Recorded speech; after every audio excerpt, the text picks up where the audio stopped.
สังเกตว่าเพิ่นซานนี่โคตรงามแล้วก็ลวดลายที่ค่อนข้างแปลกและสะดุดตาดีนะนี่เนื่องจากว่าลวดลายนี่โอ้โดยทำไมจ้ะเลยเตี้ยเจ้าโดยที่เขามีเครื่องสีเครื่องบดของเพิ่นน่าจะเป็นเขาให้บ่เลยเขาให้เนาะเขาไวฉลอยเลยเฮิมเหเลยสิกา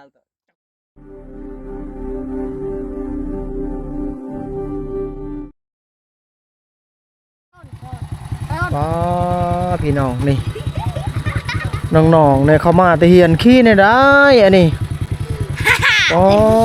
โธ่อันนี้เป็นเล็กได้อันนี้1 2 3 4 5คนนะเขามาแต่โรงเรียนนะพี่น้องเอาสลีเปิดคลิปในจุดนี้ในหมู่บ้านแห่งหนึ่งในจุดนี้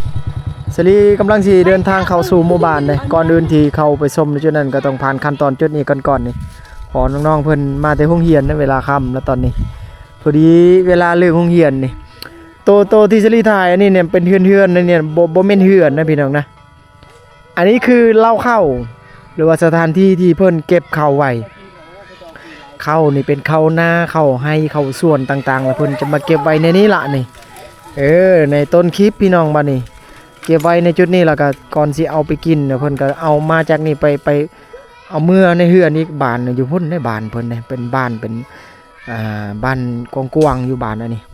น่าจะเป็นหมู่บ้านตำหลวงนะตามเบิ่งอ้าวอันนี้เริ่มมาลายแล้วบัดนี้มาแต่ไสอีกบัดนี้นักเรียนลายแท้บัดนี้สบายดีไอเป็นบ่สบายดี FCI อยู่เป็นบ่เฮ็ดบ่ว่าดูสบายดีบ่โอ้งามบัดนี้เอาน้องๆ7-8 ปีนั่นนี่นะผู้หญิงผู้ชายเอาไปเมื่อไรไปหงหำเขาหงหำโรงเรียนบัดนี้สวยงามเลยส่วนผู้บ่าวนี่ก็ป๊อเท่ยังดีเลยเกือบบ่ใส่เลยกำลังบาดเล็กตัวนี้เด้อเขาหัวแท้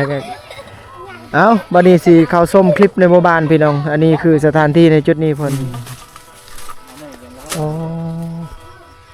ตัวนี้เพิ่นสร้างใหม่เลยเพิ่นเฮ็ดใหม่เลยตัวนี้หากระเฮ็ดเพิ่นหากระเฮ็ดนี่ดิเจ้าของไอ้เพิ่น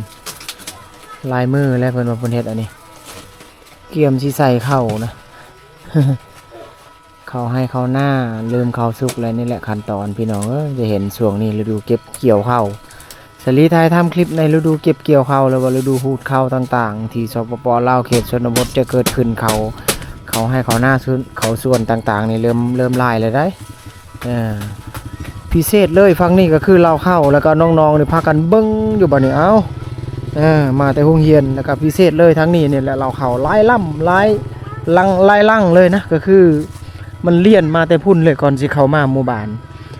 สิ่งที่แปลกสรีค่อนข้างอธิบายอยากให้ท่านผู้ชมได้เข้าใจก็คือเราเข้าในคนละเจ้ากันได้คนละครอบครัวแต่ว่าเฮือนเพิ่นบ้านเพิ่นอยู่พุ่นได้บ้านใหญ่บ้านกว้างบ้านเก่าแก่ดังเดิมอีกจุดหนึ่งแม่นหมดอันนี้เราเข้าหมดได้ฝั่งนี้ก็แม่นฝั่งนี้ก็หมู่บ้านนี้มีไฟฟ้าอยู่ได้เข้ามาแล้วเห็นสายไฟฟ้าแล้วสวยงามเลยเข้ามาในหมู่บ้าน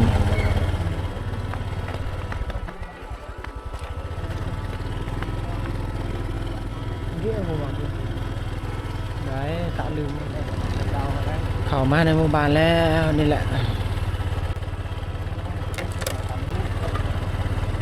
สวยงามเลย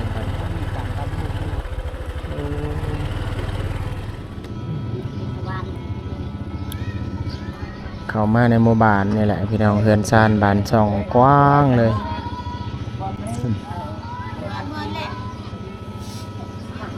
เข้ามาฟังนี้ที่โอ้ยฟังเฮือนอายเพิ่น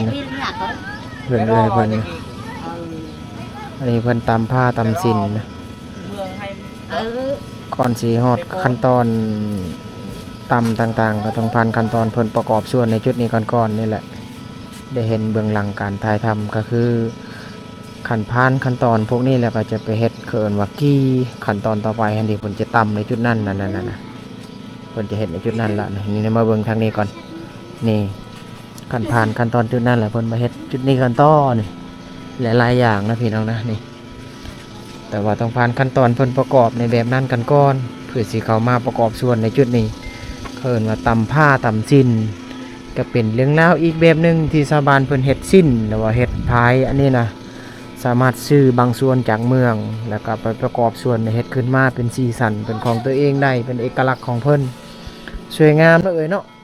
จากน้อยแล้วบ่อันนี้นะเออ จะได้แล้วเพิ่นว่า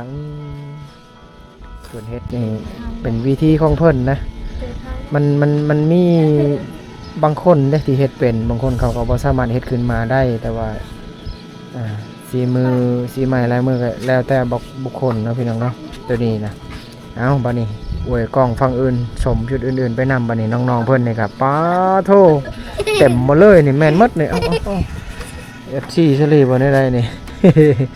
เขาไล่ตั้งแต่ตอนเขามาแล้วล่ะแต่หงเหียนนะน้องมาแต่หงเหียนเลยเปลี่ยนชุดเป็นนั่นแล้วก็นี่สวยงามบัดนี้ยามแรงชุดนี้เอ้ามาอยู่จุดนี้บัดนี้อันนี้น้องๆเพิ่นกำลังอยู่มุมนี่มาเบิ่งสลีอยู่สลีกับท้ายทำพอเท่าเพิ่นนี่กำลังสานเอิ้นว่ากระยั่งกระบุ้งต่างๆในเพิ่นสามารถเอาไปใส่ของป้าของดงได้เด้ตัวนี้ได้สังเกตว่าเพิ่นสานนี่โคตรงามแล้วก็ลวดลายที่ค่อนข้างแปลกและสะดุดตาดีนะนี่เนื่องจากว่าลวดลายนี่โอ้ใหม่เพิ่นค่อนข้างหายากแหละฝั่งนึงก็เสียงจักรฮงซี่เพิ่นสีเข้าอยู่เด้อาจจะมีเสียงดังแฮงพอเท่าเพิ่นเฮ็ดนี่จักมือแล้วพอเท่าอันนี้น่ะชื่อแต่ไงเจ้อมือเลยโอ้2 มือตัวนี้เนาะโอ้ก็ถือว่า2 มือนี่แล้วได้นี่ใกล้สิแล้วสานมือนึงแล้วไปประกอบมือนึงนี่เด้ เอาสวยงามพี่น้องเพิ่นเฮ็ดแต่ว่าเสียงฮงซีนี่ดังแฮงอยู่ฝั่งนี้นี่มาเบิ่งฮงซีก่อน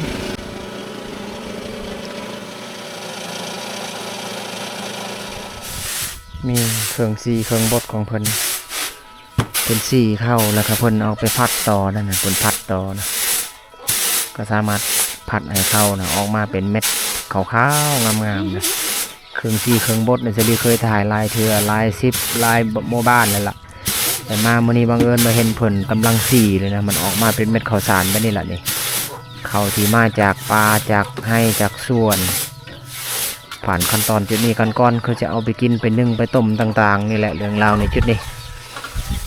ผลมาอนามัยทำนี้อยู่สวยงามนะพี่น้องพบเจอในเขตละเขตบานชาลีกับเขาเฮ็ดแบบนี้คือกันสวยงามกระบุงกระยังงามมาเลยทางหลังเท่าๆเพิ่นกระซานอันนั้นอยู่แล้วฝั่งนี้เอื้อยเพิ่นก็ประกอบพายสิ้นเส้นเดียวสิถามเป็นภาษาโมบานพี่น้องเนาะ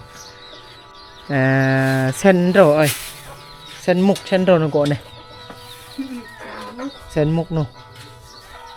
ประกอบส่วนนะสิริกาธรรมเป็นชื่อสิ้นต่างๆที่เพิ่นเฮ็ดขึ้นมาเพิ่นว่าสิ้นมุกว่าซั่นสิ้นมุกก็สามารถเฮ็ดขึ้นมาได้เขตนี้ก็ถือว่าเก่งนะอวยกองฟังนี่เบิ่งน้องเพิ่นเล่นนี่กิจกรรมหรือว่ากีฬาที่เพิ่นเล่นนี่สามารถเกิดขึ้นในช่วงฤดูเวลาที่เหมาะสมนี่แหละนี่นี่เพิ่นจะเก่งเยอะมากอย่างตอนนั้นเลย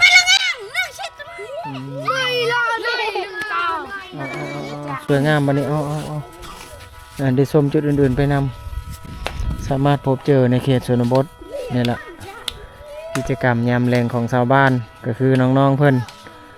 มาแต่โรงเรียนต่างๆมารวมตัวพากันสัดส่วนลินในกีฬาแบบนี้สวยงามพี่น้องรวบรวมภาพให้ FC ได้ชมต่อเนื่องกันและกันในคลิปนี้ในมื้อนี้พี่น้องเนาะอีกหนึ่งเรื่องราวสวยงามหมู่บ้านดังเดิมเก่าแก่สังเกตว่าเครื่องปลูกเครื่องอันนั้นต่างๆนี่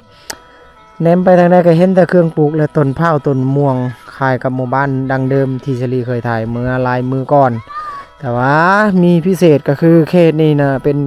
คลิปแรกและครั้งแรกที่ชลีถ่ายทำในจุดนี้น่าจะเป็นคนเอิ้นว่าหมู่บ้านตำหลวงนะเขตเมืองนองในจุดนี้พี่น้องนะว่าเป็นเขตบ้านชลีก็อยู่ในแขงสวรรค์เดียวกันนั่นแหละแขงสวรรค์เขตเดียวกันแต่ว่ามีความพิเศษเลยก็คือบ้านใหญ่บ้านกว้างเฮือนศาลบ้านซองก็คือติดเรียบๆไปตามเดินหญ้าและเครื่องปลูกบ้านนี่น่าจะเกือบ100หลังคาเฮือนนะตามที่ชลีได้ชมตอนนี้ได้ทำชาวบ้านอีกกลุ่มหนึ่ง ก่อนสิเข้ามาหมู่บ้านนี่ก็สวยงามอยู่เด้อพี่น้องเนาะนี่เด้สวยงามยามค่ำ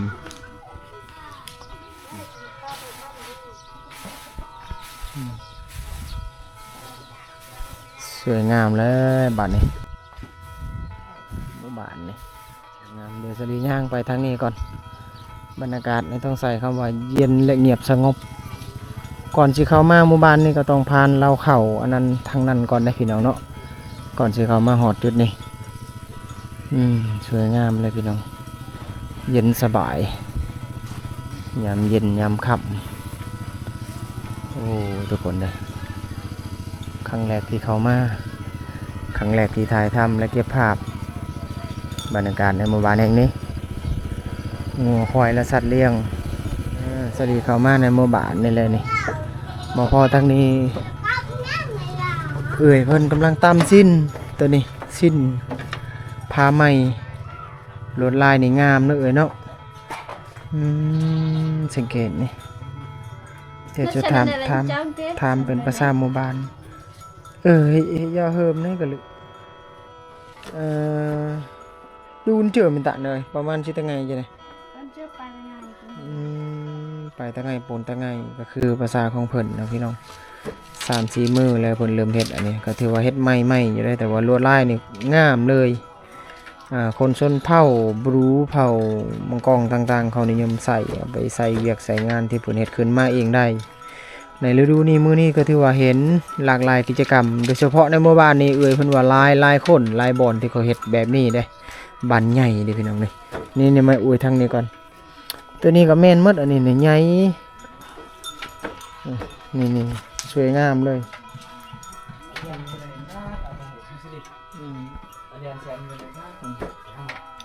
สวยงามเลยสวยงาม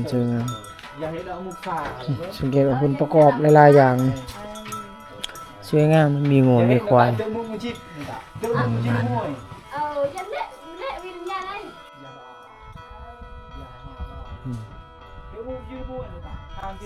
สวยงามอันนี้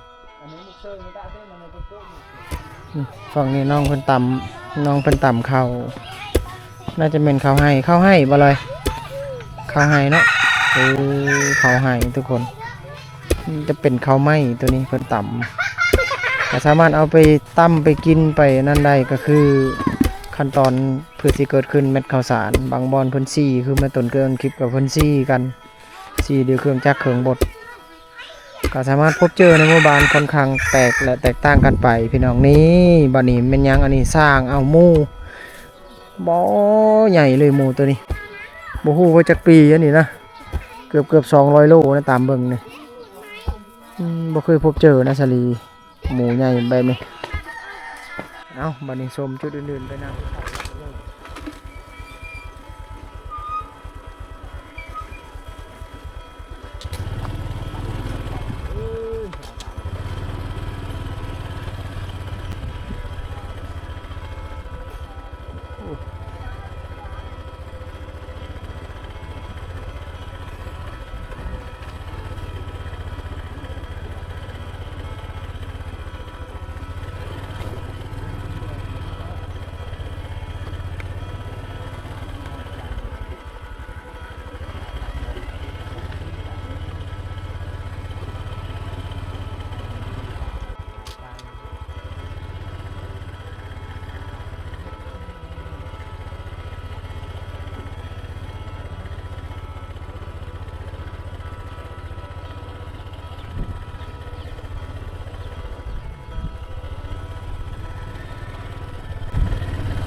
ครับมอเตอร์ไซค์และส้ม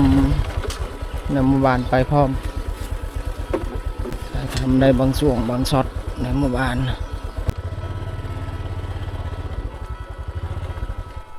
รถไถล่ะรถทำไมใหญ่เลยเตี้ยเลยเตี้ยเขาเก่าพี่น้องถามเป็นภาษาของชนเผ่าเป็นตำเข้าโดยวิธีของน้องเพิ่นนี่เขาให้เขาเก้าตัวนี้เท่าเพิ่นว่าเป็นภาษาของหมู่บ้านก่อนสิถ่ายทำสดีก็อบรมแล้วก็ถามหลายอย่างอยู่ เก็บ ภาพในหมู่บ้านพี่น้องบางจุดบางส่วนถ่ายทำยาวแล้วบางจุดบางส่วนจะถ่ายทำเป็นช็อตนะเนื่องจากว่าเป็นบ้านใหญ่สลีก็พยายามรวบภาพและเก็บภาพรายส่วนรายบอลไปนํกี้นี่ตัวนี้กี้คือรู้สึกว่าลายในหมู่บ้านพี่น้องนะค่อนข้างเกือบครึ่งหลังคาครึ่งหมู่บ้านนี่สังเกตว่าเพิ่นเฮ็ดนี่เพื่อนได้ก็แนมเห็นเด้อได้ก็แนมเห็นนะทางปุ่นก็แม่นหมดนะลายหลังคาเฮือนเพิ่นเฮ็ดนะคือเพิ่นว่าตำสิ้นนะสามารถนุ่งเองและใส่เองได้ที่เพิ่นเฮ็ดขึ้นมาในแบบนี้เท้าเพิ่นก็ไปเพิ่นว่าครึ่งนะนี่ครึ่งเข้า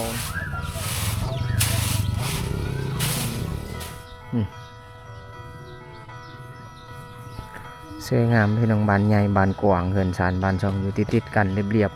ๆหลายหลังคาเฮือนหรือว่าหลายครอบครัวอยู่ในจุดเดียวกันก็คือบ้านเดียวกัน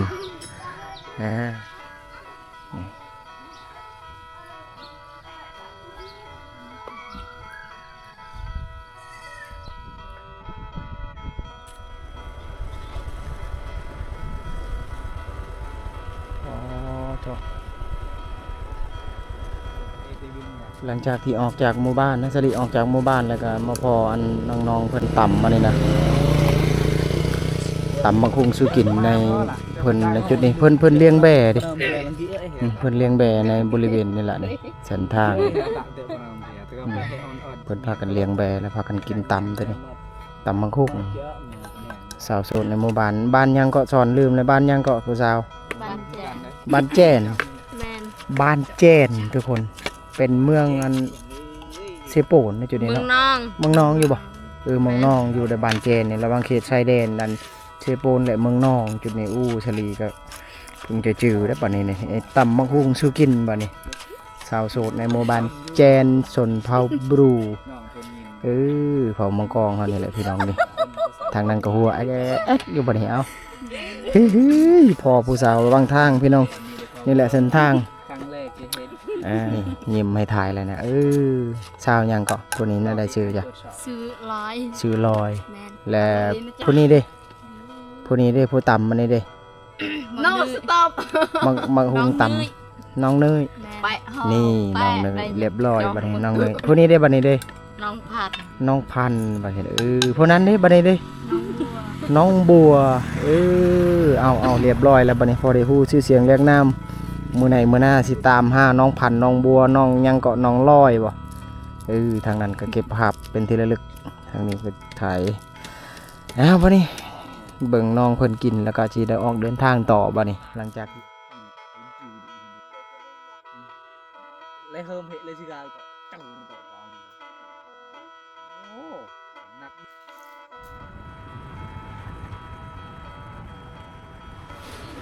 บัดนี้สรีตัดภาพอีกทีหนึ่งอยู่ที่ตลาดเซโปนแล้วอันนี้นี่แหละเมืองเซโปนอันนี้เป็นตลาดขายของกินของอยู่หลากหลายสารพัดเลยจุดนี้เดี๋ยวเก็บภาพบรรยากาศในจุดนี้เนื่องจากว่าเดินทางออกจากเขตบ้านนอกก็คือเขตเซโปนนี่แหละแต่ว่าห่างจากจุดนี้จุดตลาดนี่หลายกิโลนะพี่น้อง 3-40 กิโลเป็นคลิปหนึ่งที่เชลี่ถ่ายทำในบริเวณตลาดของกินของดูสังเกตผลขายหลายอย่างนี่สามารถอวยกล้องและให้พี่น้องได้ชมเนื่องจากว่าที่เขาไปซื้อข้าวกล่องแล้วก็เลยถ่ายทำไปพร้อมเลยประจำวันนี่ส่วนไล่ไปถ่ายคลิปแล้วก็ซื้อของกินมาแต่พี่แหละนี่ส่วนไล่ซื้อของกินมาแต่พี่แหละเอาไปกินในทางในถนนต่างๆการเดินทางนะอันนี้ก็คือเบื้องหลังการเมื่อแล้วก็ถ่ายทำแม่นละจะเอาแต่นี่แหละมียังแน่วันนี้มันมีเอา2กองสาวหมูกองตัวนี้กองกองมาเอาเพราะว่าเรากินหมูแม่กินไก่น้ำหมอกน้ำไม้นี่ค่อยไข่ก็ใส่บ่ไข่เอาไข่หน่วยเลยใช่แล้วราคาเท่านี้นี่บัดนี้ได้ขายดีเยอะเนาะบัดนี้เนาะแต่ละมื้อก็เห็นหมูมาซื้อตลอดแต่ค่อยบ่ได้ไปเบิ่งนะก็เลยถ่ายทำไปพร้อมมื้อนี้ อันนี้ก็มาแต่เมืองนองเมื่อยน่ะจนฮอดเมืองเซโปนโอ้โหมาแต่เมืองนองมาเอาบัดนี้หลายๆอย่างพี่น้องได้เก็บภาพจุดอื่น บรรยากาศนี่ถือว่าคือคืนนะแต่แบบช่วงเช้าอันนี้มื้อวันหยังกับวันศุกร์ถ้าว่าเป็นช่วงตอนเช้านี่คนน่าจะมาขายเครื่องของนี่ถือว่าเต็มในเขตนี่เป็นตลาดใหญ่แล้วล่ะนี่ตลาดเก่าแก่ดังเดิมตลาดเซโปนเซโปนพี่น้องอยู่ที่แขวงสะหวรรณเขตจุดนี้ก็จะไปห่างจากตัวเมืองก็คือแขวงสะหวรรณเนี่ยน่าจะอยู่ในเกือบ200กิโลนี่จ่ายเงินแล้วทางนี้ไปได้วันนี้กำลังสิจ่ายเงินให้แม่ค้าเพิ่นโอเคบัดนี้นี่เวลาตอนนี้เป็น15:50 นาทีมื้อนี้วันศุกร์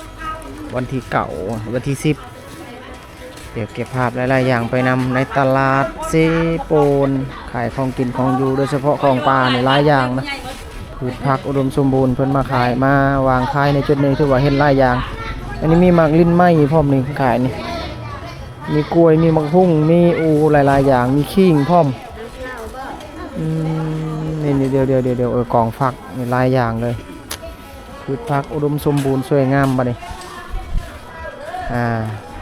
ส่วนลายก็จะได้กระทายแต่เขตชนบทนะเขตอันในเมืองเนี่ยก็บ่ค่อยได้เก็บภาพให้ FC ได้ชมนะ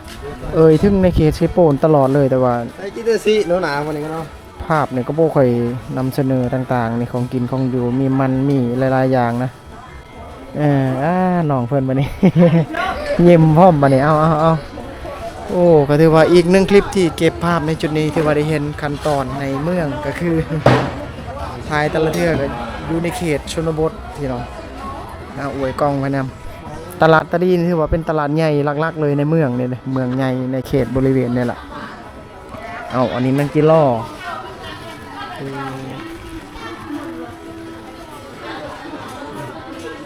แมงกิโลก็มีขายพร้อมพืชผักนี่หลายอย่างเนาะเฮ้ยซื้อแล้วโอ้ยมีกล้วยมีขนมมันยังหลายๆอย่างเลยเงินมดแล้วว่าชื่อนี่เบิ่งพี่น้องบัดนี้มีของกินของอยู่โดยเฉพาะซีนเนื้อไก่ยังมีมดสุลมุนเลยของกินของอยู่บัดนี้ตะลีถือว่าเป็นตลาดที่มีความอุดมสมบูรณ์นะของกินของอยู่หลายอย่างอยู่สำหรับจุดนี้เดี๋ยวออกข้างนอกก่อนนี่ข้างนอกก็จะเป็นแบบนี้ตลาดอันนี้ก็เป็นโซนหนึ่งที่ว่าขายเสื้อผ้านี่ทางบุญคือผู้สาวบอกผู้สาวในเขตชนบทเอาเพิ่นมาขายมาขายเครื่องพ่อมานี่โอ้ยผ้ามืดๆพี่น้องบัดนี้นี่น้องๆเพิ่นก็มาหลายได้บัดนี้เลยโอ้ยเสื้อผ้าบุกตลาดพี่น้องคลิปนี้อันนี้เสื้อผ้า